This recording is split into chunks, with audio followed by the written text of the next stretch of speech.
মাননীয় স্পিকার, এই বাজেট নিয়ে অনেকে অনেক রকম কথা বলে, গণ বাজেট, জনগণের বাজেট।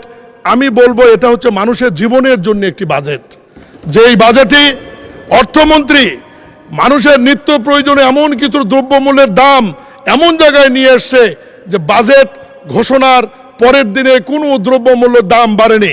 যেমন ধান, চাল, গম, আলু, গবাদি পশু, হাঁস, মুরগি, মাছ, চিংড়ি, মাংস, পেঁয়াজ, রসুন, মটর, ছোলা, মসুর, আদা, হলুদ, শুকনা মরিচ, ডাল, ভুট্টা, আটা, ময়দা, লবণ, ভোজ্য তেল, চিনি, সরিষা, তিল, গোলমরিচ, এলাচ, দারুচিনি, লবঙ্গ, তেজপাতা, ডিম, শাক সবজি, লেবু, কাঁচামরিচ, তরল দুধ, মাশরুম, মধু, গুড়, চিটাগুড় সহ প্রায় অনেকগুলো পণ্য যেখানে কর ছিল 5 থেকে 7%, সেখানে রিয়াত করে নিয়ে আসা হয়েছে 0.5%। মাননীয় স্পিকার, শুধু জীবন রক্ষার এই বাজেটটি মানুষ খাওয়ার পর বাঁচলো, তারপর চিকিৎসার প্রয়োজন।